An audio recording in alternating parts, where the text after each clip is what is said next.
My name is Mark Rylands. I'm the Bishop of Shrewsbury, part of the Lichfield Diocese, and looking after the church in northern Shropshire. What attracted you to this conference, Germinate?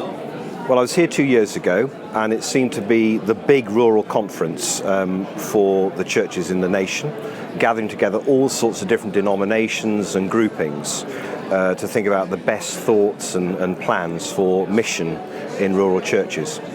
We have one other bishop here, so there are two of you. Would you like to see more bishops here represented? Do you think it could be of value to them too? It might be of value to some, yes, certainly, but I know that different parts of the church have sent others, so archdeacons and key rural people and officers.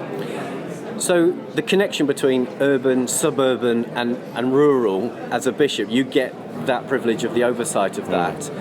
The challenges that face each of those geographical sections, do you see threads from what you've heard today so far that you think you can apply in your ministry in each of those settings? Oh yeah, definitely. I mean, I think the whole feeling about the mission is God's and what's God doing by His Spirit, and therefore trying to discern where the Spirit's moving. That's the same whether you're rural, urban or suburban. I think the big thing these days is more about amalgamated churches, which, of course, the rural areas have been pioneering for many, many years, and now suburban and urban churches are having to take this on. So we have lots of good things to share from the rural churches about how you do oversight, how you discern gifts, talent, spot, and then train and get people into ministry.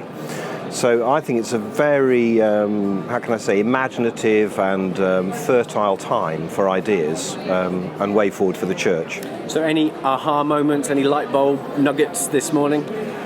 There were, but I'd need to look at my sheet to see what they were. Now I've written them down, but I've got to that age where my memory can't remember.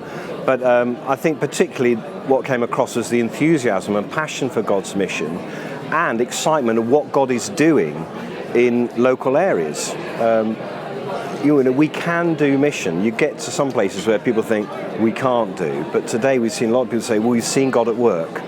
So don't just think because you're a small church that God isn't interested. He's very interested. In fact, He likes working through the small and insignificant especially. And very much, and what I get a sense of is vibrancy as well at grassroots level. Yeah. That's often contrary to the prevailing perception, certainly in the media, declining parish churches, ever decreasing circles. So from a marketing point of view, how do you change that perception? So it's great to have this buzz here, but how do you get that out into the public realm? Well, I don't think it's all about gimmicks. You've got to be faithful. You've got to do the right things and have the right values and do things well. The media is like a cultural tide washing over us. Oh, the church is in decline, it's the thing of yesterday. But actually at local level, people are really glad to have their local church, their neighbour who's a Christian who looks after them. Even local bishops are actually cherished and loved. It's just generally people say, oh, bishops, So at a local level, we see the church in action, making a difference.